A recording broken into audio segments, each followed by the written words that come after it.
할렐루야. 주님, 오늘도 주님의 귀한 사랑과 은혜를 감사를 드리나이다. 이 시간도 이 오후 예배까지 하나님 우리를 지키시고 또 이 한날을 하나님께서 지키시고 은혜로 더욱 풍성히 붙잡아 주실 줄 믿습니다.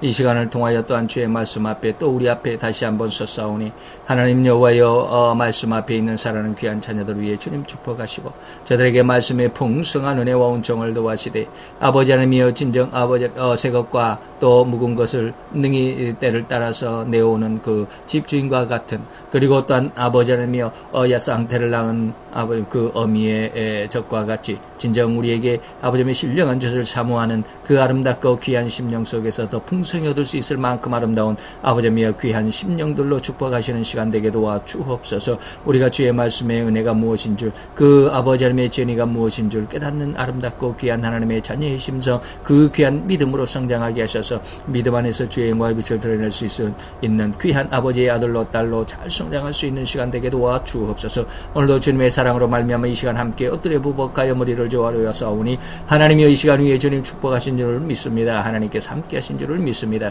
주의 영광 가운데 더 아름답고 귀한 저들의 모습이 되게 하여 주옵시기를 원하옵고 예수 그리스도의 이름으로 감사와 기도드려 싸움나이다. 아멘.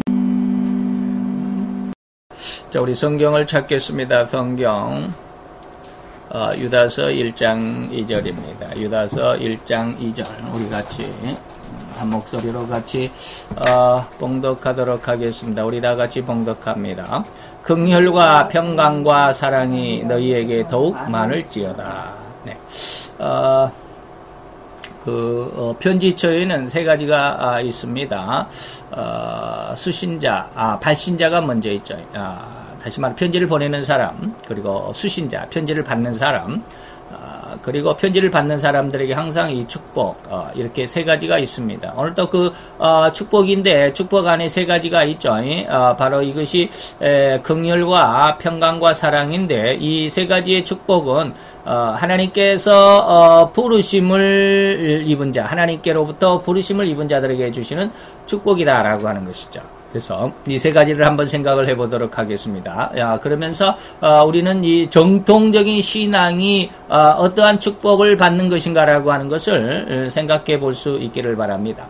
자, 긍휼이라고 하는 것을 생각해 봅니다. 긍휼이라고 하는 말의 그 뜻은 불쌍히 여겨서 도와준다라는 뜻입니다. 불쌍히 여겨서 도와줄 때 값이 싼 것으로 돕는 것이 아니죠. 그냥 싸구려로 돕는 것이 아니다라고 하는 것입니다.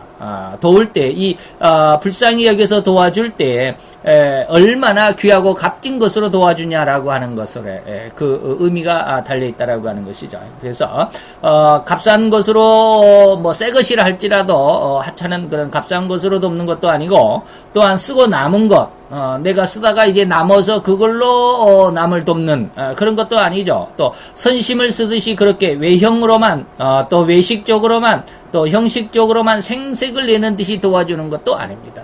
이런 것들이 굉장히 많죠. 늘 말씀을 드리지만 어느 날 선교 장애인 복지를 운영하는 여자 목사님이 한 가지 고충을 말씀을 하시는데 책에서 읽어봤습니다. 장애인 복지센터를 운영을 하다 보니까 많이 이렇게 후원하는 손길들이 많죠. 그래서 1년에 뭐 한 번, 두 번 이렇게 또 야외로 이 장애인들을 데리고 나갑니다. 장애인들을 데리고 나갈 때 장애인들이 많기 때문에 이렇게 도와주는 자원봉사 하시는 분들도 같이 가서 이제 옆에서 케어를 하고 도와주고 그래야 되죠. 그래서 그분들도 같이 이렇게 가기로 합니다. 자, 그러면 이제 만약에 바닷가의 해수욕장으로 하루 이제 야영을 하루 그렇게 야외를 간다라고 그러면 뭡니까? 자원봉사 하시는 분들만 오시는 게 아니라, 기왕에 가는 길이니까 자기 가족들도, 자기 아이들도 데리고 온다라는 것이죠. 그래서 자기 아이들도 이렇게 딱 데리고 오면, 그래서 이제 하루를 이렇게 해수욕장이나 바닷가 뭐 계곡에서 이렇게 하루를 마음과 심신, 그 마음과 몸을 뭐 힐링하고 케어하고 뭐 요즘에는 다 그런 말을 쓰죠. 힐링하는 그런 시간을 갖게 될 때 참 안타까운 사실을 많이 발견한다 그래요. 그래서 뭐가 그렇게 안타까운가 하면은 이렇게 자원봉사로 오신 분들이 자기 아이들을 데리고 오면 그 하루에 이 장애인들을 위해서 이렇게 지금 야외를 나왔고 바닷가로 나왔으면 장애인들 분을 위해서 이렇게 하루를 좀 희생하고 헌신해야 되는데 자기 아이들을 데리고 오기 때문에 장애인들 케어하는 것보다도 자기 아이들에게 온통 관심이 있어가지고 자기 아이들이 어떻게 될까봐 자기 아이들에게만 관심이 한 70% 쏟아지고 그렇게 뺏기고 장애인분들한테는 한 30% 정도밖에 20-30% 정도밖에 안 되더라.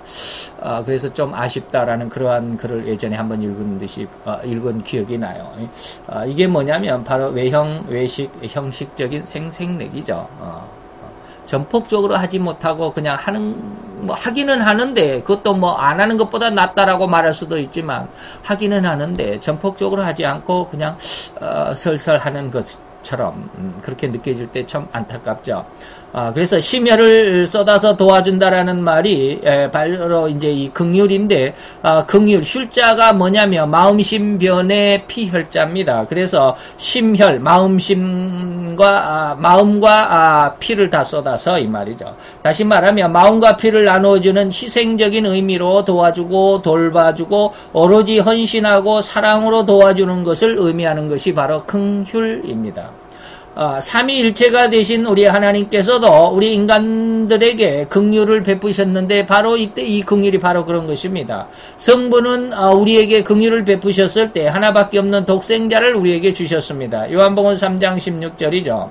하나님이 세상을 이처럼 사랑하사 독생자를 주셨으니 이는 저를 믿는 자마다 멸망치 않고 영생을 얻게 하려 하십니다. 누구를 줬어요? 하나밖에 없는 독생자를 주셨다라고 이렇게 말합니다. 가장 귀하죠. 독생자인데 뭐 둘도 아니고 하나밖에 없는데 말이죠.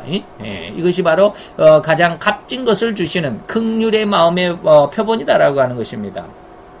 자, 이렇게 하심으로 하나밖에 없는 독생자, 가장 귀한 아들을 주셨다라는 의미입니다. 곧 성부 하나님은 나를 영원한 멸망에서 원래 주셨던 영원한 생명으로, 영원한 멸망에서 원래 하나님께서 우리에게 에덴 동산에서 처음 주셨을 때 원래 주셨던 그 영원한 생명으로 뭐 했다? 회복시켜 주시고자 가장 사랑하는 그리고 하나밖에 없는 독생자를 긍휼하신 마음으로 우리에게 주셨다라고 하는 것이죠.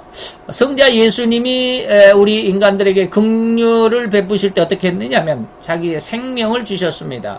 마태 10장 45절이죠. 인자에 온 것은 섬김을 받으려고 한 것이 아니라 오히려 섬겨주고 자기의 목숨을 많은 사람의 대속물로 주려 합니다. 모든 사람들이라기보다는 많은 사람의 대속물로 주려 합니다. 이 말씀은 나중에 많은과 모든이라는 말을 다시 한번 보겠습니다만은 기회가 되면 그런 말씀 듣겠습니다만 어쨌든지 이렇게 하는 것은 하나밖에 없는 자기의 생명, 하나밖에 없는 생명을 온 인류를 위해서 바로 영원한 멸망에 쏟아져 내려가는 바로 나 자신, 나를 위하여 십자가 위에서 스스로 죽으심으로 그 생명을 쏟아 부어주신 것입니다. 가장 귀한 하나밖에 없는 생명을 이 말이죠. 이 생명을 긍휼하신 마음으로 우리 인간들에게 주셨습니다. 가장 값진 것으로 주셨다. 긍휼이라는 게 바로 그런 것이다라고 하는 것이죠. 또한 성령 하나님께서는 무한하신 탄식으로 우리를 위해 기도해 주신다. 그러면서 우리를 도와주신다라고 마태 8장 26절에 말씀하셨는데 이와 같이 성령도 우리 연약함을 도우시나니 우리가 마땅히 빌 바를 알지 못하나 오직 성령의 말할 수 없는 탄식으로 우리를 위하여 친히 간구하신다. 우리가 하나님 앞에 기도하고 싶어도 제대로 기도하지 못할 때가 많죠. 때로는 몸이 피곤해서 졸려서 또 때로는 너무 세상적인 어떤 잡념 때문에 기도하지 못하고 어떤 때는 바빠서 기도하지 못하고 아주 여러 가지 어떤 그 주위의 환경, 주위의 어떤 그런 어떤 생태 속에서 살다가 보니까 그러한 것들로 인해서 우리가 기도하지 못하고 기도해야만 하는데 기도하지 못하고 기도하고 싶은데 기도하지 못하고 이런 어떤 안타까움이 있을 때 성령이 우리를 대신해서 그렇게 한다? 탄식함으로 하나님 앞에 대신 기도하고 계신다. 이것이 바로 성령께서 우리를 위한 가장 긍휼의 아름다운 모습입니다. 이렇게 하신 것은 우리 죄인된 인간들을 위해서 헌신적으로 기도해 주시고 계심을 밝히신 것입니다. 죄인된 인간들을 우리의 구원을 위해 가장 알맞은 기도를 잘 할 수 없습니다. 인간들은 그래야 되는데 죄인된 우리 인간들은 가장 아름다운 그런 뭐야 이게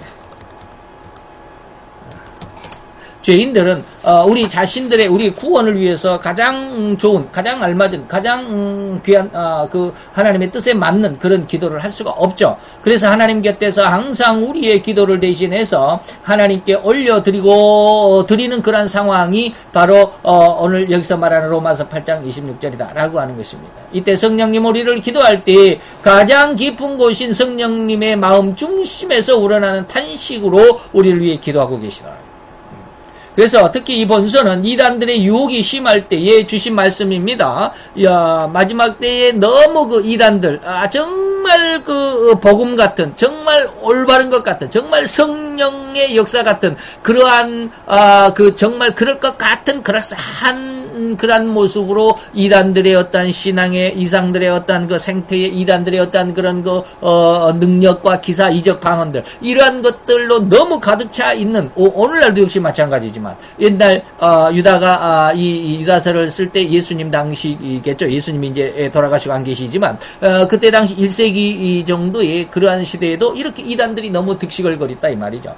바로 이럴 때 이단들이 심할 때 주신 말씀입니다. 자, 그렇다고 한다면 말세라고 지칭된 오늘 우리가 살아가는 이 마지막 시대가 있는데 이 마지막 시대가 가면 갈수록 말이죠. 이 세상에서 사단의 관계와 괴계의 활동은 극을 치닫게 될 시기입니다. 예수님의 지적하신 것과 같이 이때는 어떠한 시대냐. 할 수만 있으면 믿는 자들이라도 미혹하여 멸망케 하려고 한다.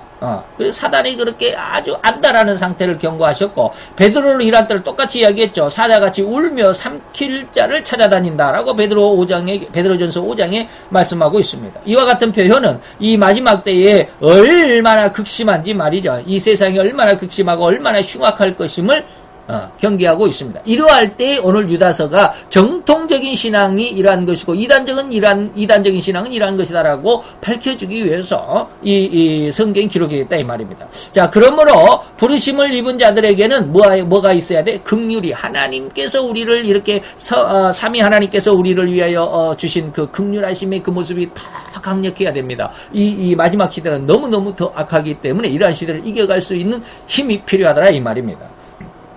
즉 다시 말해서 성도들은 더욱이 이 극심하게 혼란하고 흉악한 말세의 시대에는 하나님의 무한하신 긍휼하심이 없이는 결코 사단의 그 극심하게 몰아치는 흉악한 괴계를 당할 수가 없습니다.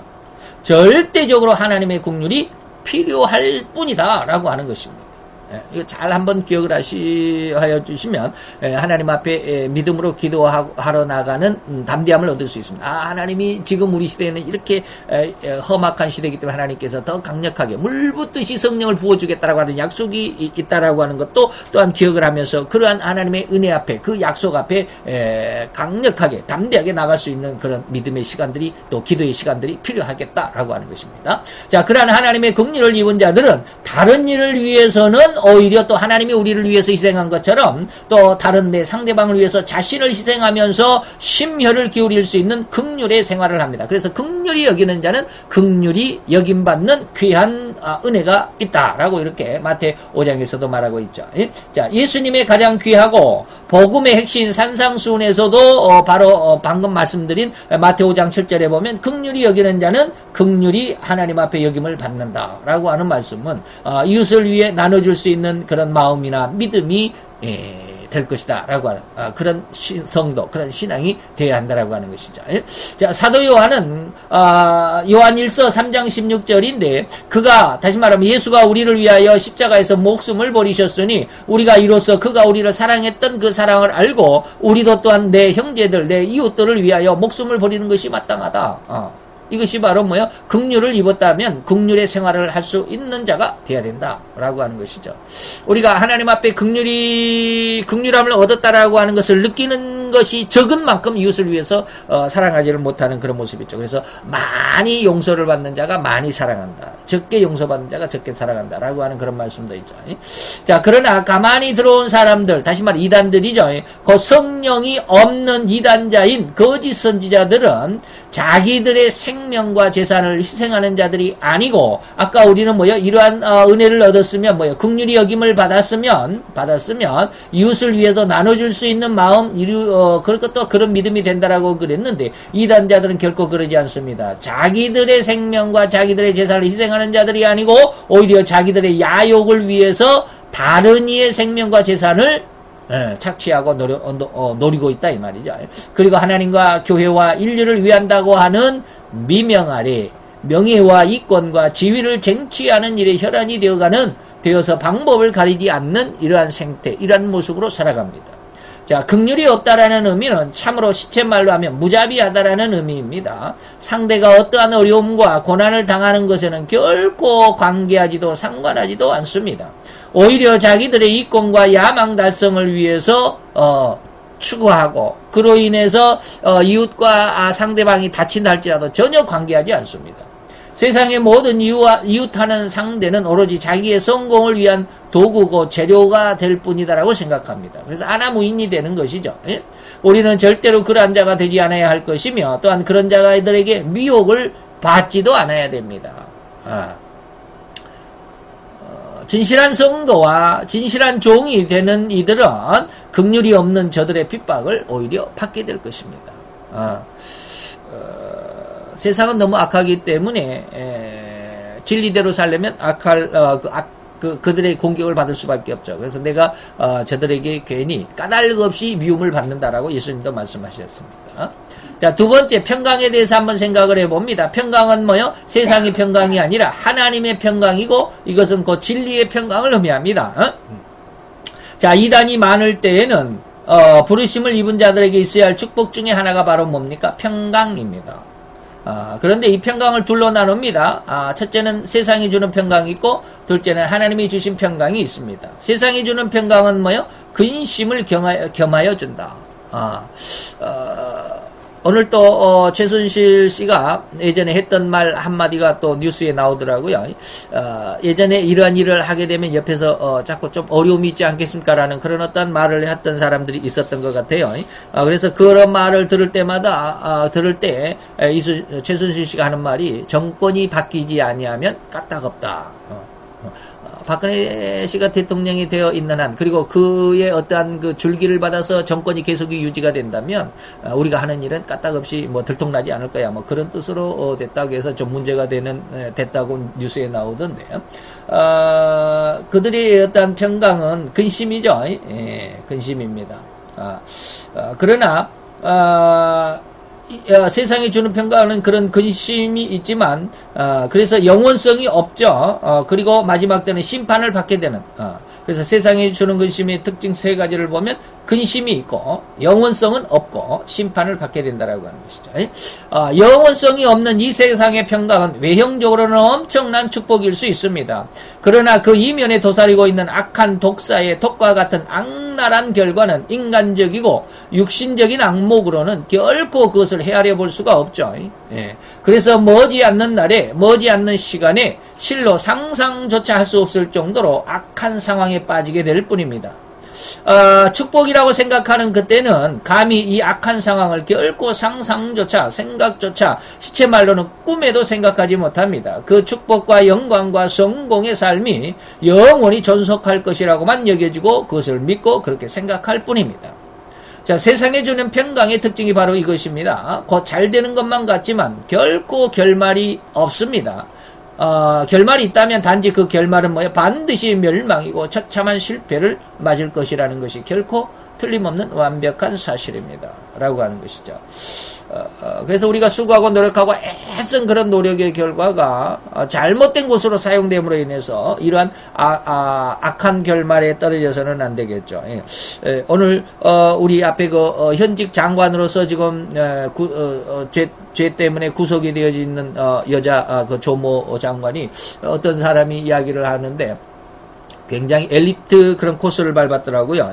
서울대학을 졸업을 하고 미국에 유학을 가가지고, 유학에서도 어떤, 무슨 대학인지 모르지만, 그 대학에 아주, 훌륭한 성적으로 졸업을 하고, 또 그래서 미국에서 아주 굴지의 회사에, 그렇게 다니다가, 박근혜 씨 후보 때 국회의원 시절에 같이 동참을 해가지고, 그때로부터 이제, 신임을 얻어가지고 박근혜 대통령이 당선이 되고 난 다음에 정무장관도 하고 또 나갔다가 다시 또 이제 문체부 장관으로 또 오기도 하고 뭐 이렇게 해가지고 아주 굉장한 아주 그 성공 가도를 달리는 아주 어린 나이에 젊은 나이에 그냥 막 장관직을 차지하고 막 그랬다고 그러는데.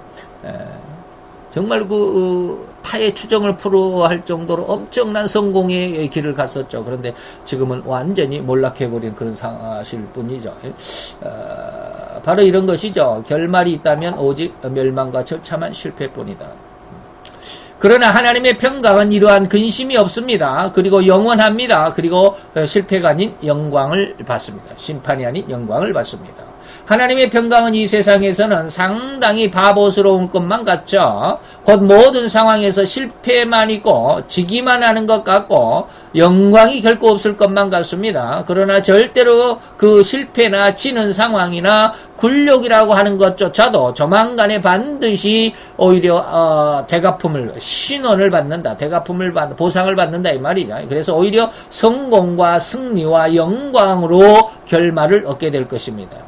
눈앞에서는 지는 것 같고 그 이후에서는 승리함을 얻는 것이 결코 이것을 일반적이고 육신적인 눈으로서는 이러한 결말을 바라볼 수가 없죠. 그렇기 때문에 이것을 따라갈 수가 없습니다. 눈앞에 있는 영광, 눈앞에 있는 그 휘황찬란한 아름다운 명예의 영광만을 바라보고 쫓아가기 때문에 그 이후에 있는 것은 결코 내다볼 수 없죠. 그것이 세상적인 눈, 육신적인 눈이고 하나님의 이러한 것 앞에서는 좀 지는 것 같지만 눈앞에서는 지는 것 같지만 그러나 그 이후에는 승리함이 있다라고 하는 것 하나님의 진리 안에서 반드시 실현되는 되갚음을 보상을 받는 이러한 은혜의 모습을 우리가 내다볼 수 있는 그런 영적인 눈이 필요하다라고 할 수 있겠습니다. 예수님께서도 이 평안을 이야기할 때 평안을 내가 너희에게 주노니 말이죠. 나의 평안을 너희에게 주노라. 예수님의 평안은 뭐요? 결코 근심과 걱정이 없죠. 통행세가 없다 그래도 근심하지 않고 파도가 일어나서 풍랑이 일어나서 파도가 넘실대는 그 배 위에서도 곤히 잠을 자시고 그 어떤 상황에서도 결코 평강을 잃지 않았던 하나님의 진리. 내 나라는 이 세상의 나라가 아니라 진리의 나라고 내가 바로 그 진리의 나라의 왕이다라고 하셨던 정말로 평안하셨던 예수님의 모습을 상상해보면 그러한 세상에 결코 굴복하지 아니하는 세상의 법칙에 결코 아부하지 않는 이러한 평안 예수님의 이러한 평안을 우리에게 끼쳐주시겠다라고 하는 것이죠. 내가 너희에게 주는 것은 세상이 주는 것 같지 아니하니라 너희는 마음에 근심도 하지 말고 두려워도 말라라고 말씀하셨고 수고하고 무거우냐 그러면 그러한 짐을 지고 있는 자들이야 다 내게로 나오라 그러면 내가 너희를 쉬게 할게 라고 말씀하십니다. 기독교의 목적 중에 하나는 바로 인류를 뭐하게 평강케 하는 것이 이 기독교의 목적입니다. 네. 자, 이 평강은 근심과 걱정이 없는 평강이라 하셨던 것을 기억하실 것입니다. 곧 이 세상을 살아가면서 온갖 인생에 필요한 것들, 인생의 삶을 살아가는데 필요한 것들이 뭘까요? 명예도 있어야 되죠.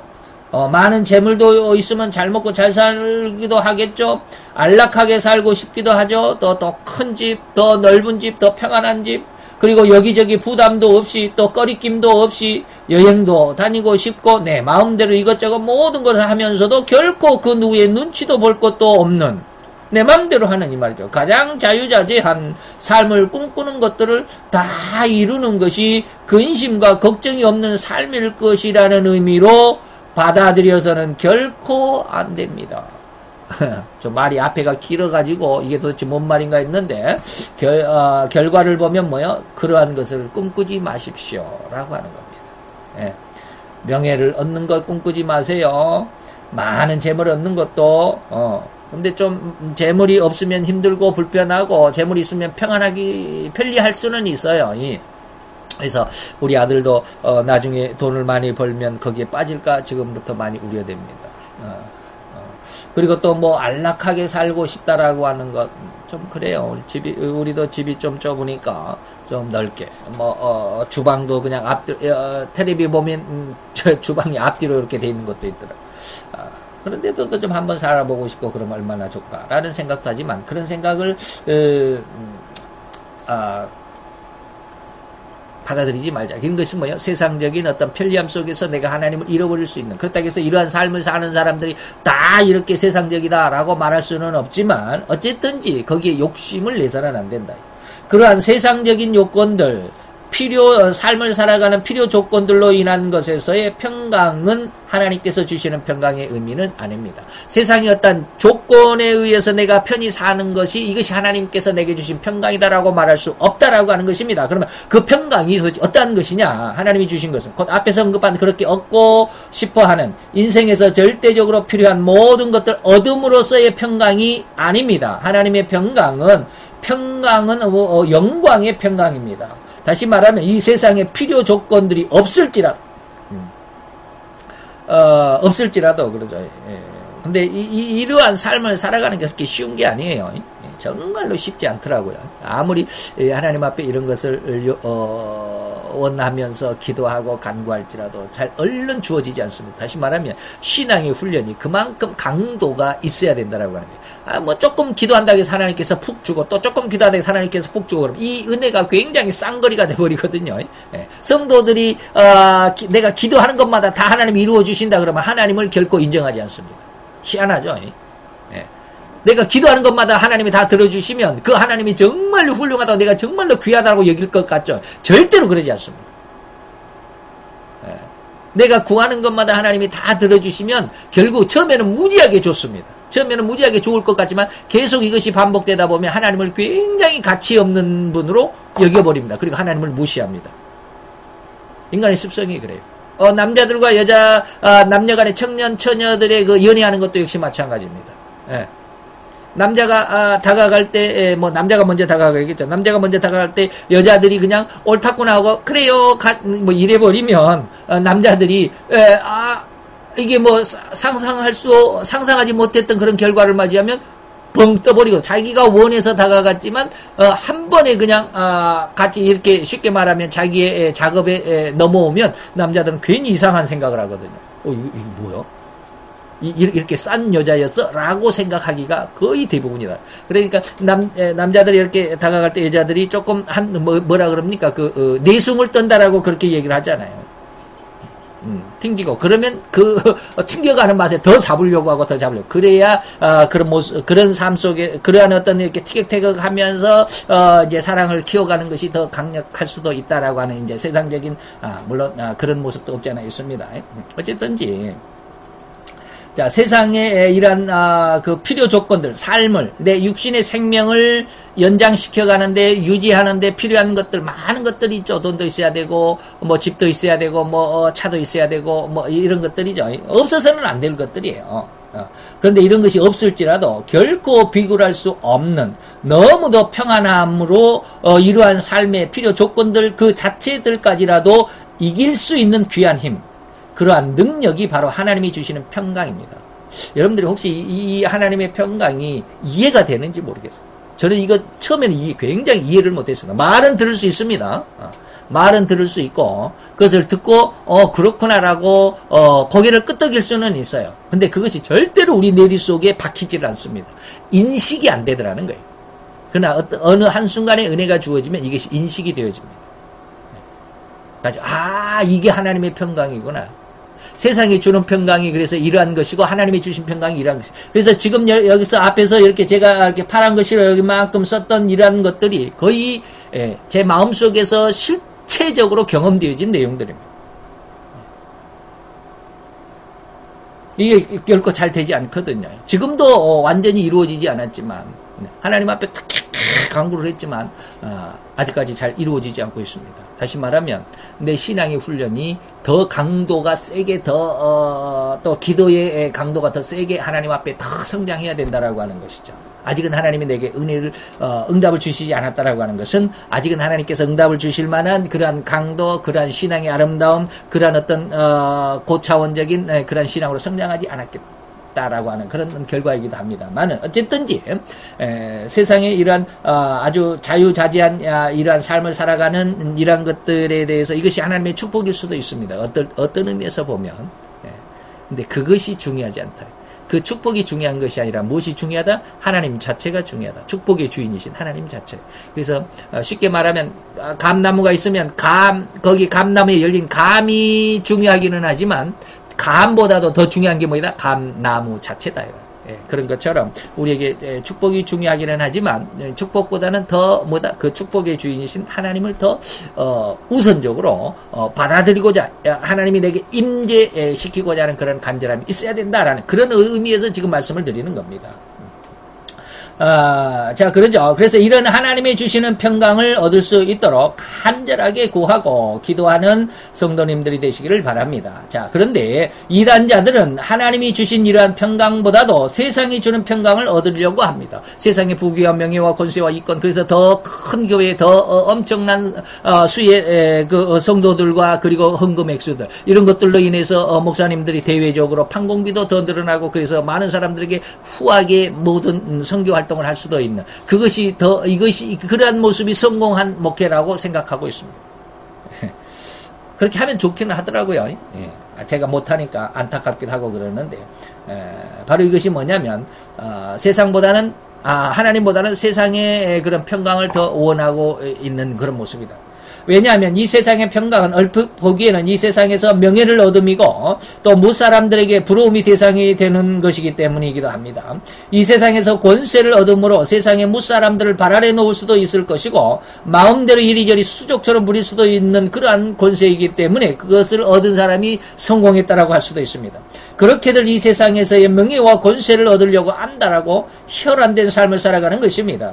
이것이 눈앞에 보이는 이러한 것들이 더욱 좋아 보이고 더욱 귀해 보이고 더욱 안전해 보이고 더욱 영광되어 보이기 때문에 여기에서 떠날 수가 없는 삶입니다.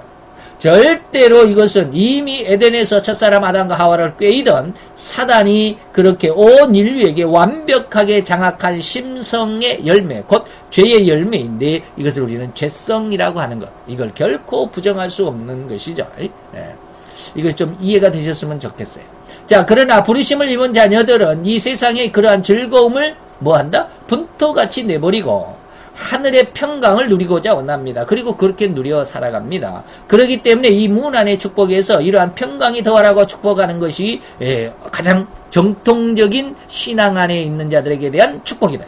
이거 엄청난 축복이겠죠. 세상에 아무것도 없어도 평안하고 아름답다. 저희 스승 목사님이 그 간증 속에 이런 말씀이 설교 속에서 잠깐 나와요.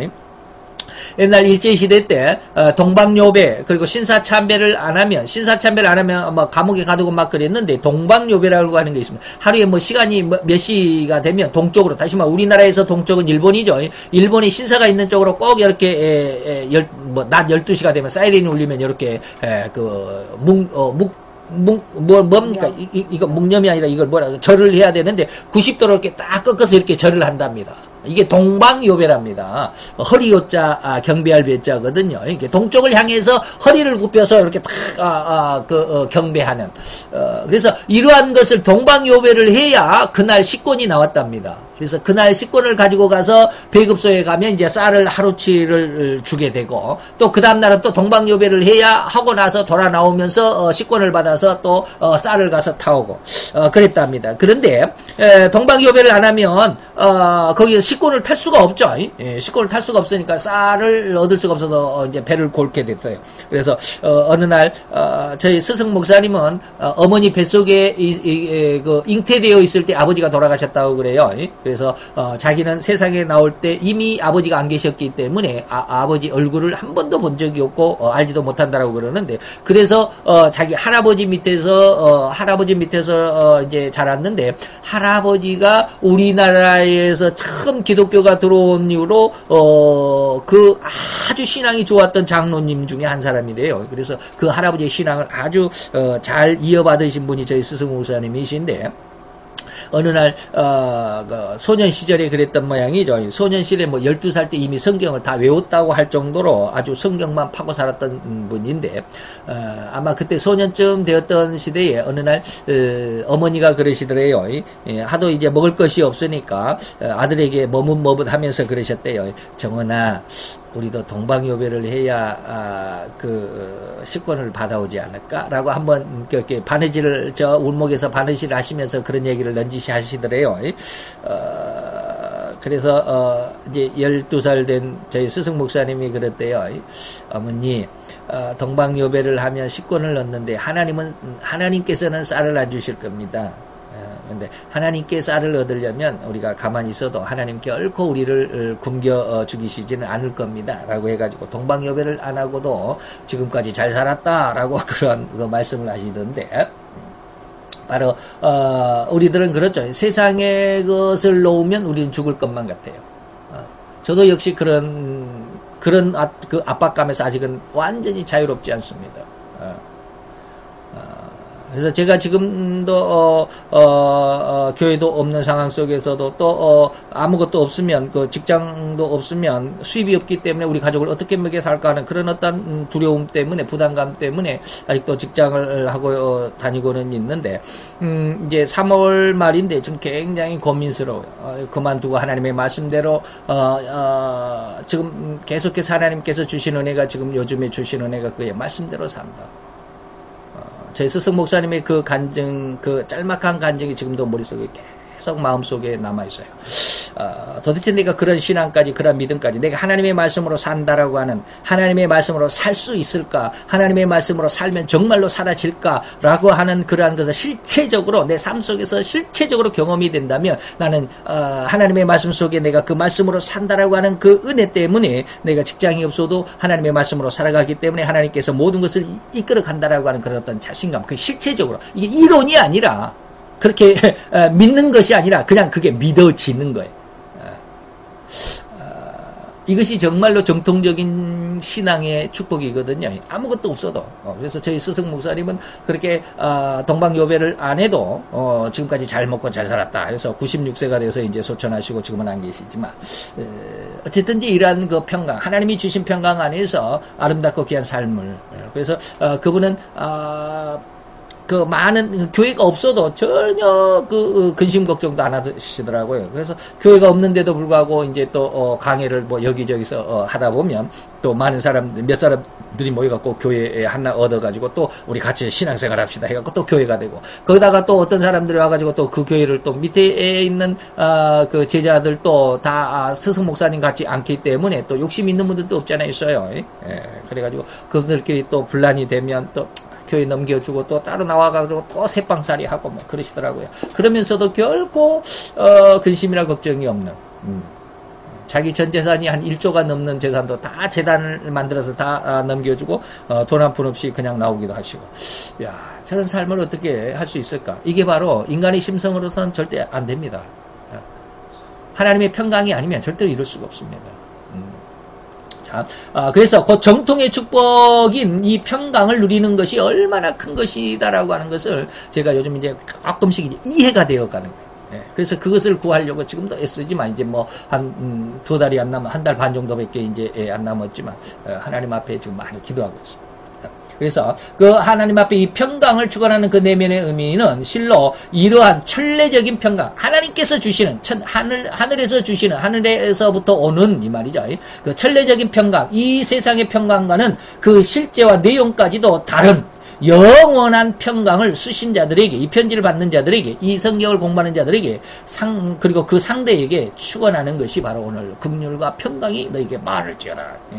결코 이득을 따지지도 않고 오로지 상대가 잘 되었으면 하는 간절함으로만 그 진실된 바람, 평강을 근거로 해서 평강이 있어지면 좋겠다라고 하는 것이죠. 그래서 이제부터 인생의 평강에 대해서 이제 알아보는데, 이 인생의 평강은 세 가지 즐거움이 있습니다. 이 평강에는 세 종류가 있습니다. 그리고 이 세 가지 즐거움을 얻게 하는 매우 귀한 진리가 있는데, 이것은 뭡니까? 이 평강은 육체의 즐거움이 첫째고, 두 번째는 마음의 즐거움이 있고, 세 번째는 영혼의 즐거움이 있는데, 이것은 우리가 다음 시간에 한번 잘 살펴보도록 하고, 오늘 그 긍휼과 평강에 대해서, 그리고 이제 평강 중에서도 오늘 우리는 이 평강이 세 가지가 평강이 있는데 어떻게 얻을 것인가라고 하는 이 육체, 마음, 영혼의 이 즐거움들을 다음 시간에, 그리고 사랑까지 한번 상고해보는 시간을 갖도록 하겠습니다. 기다립니다.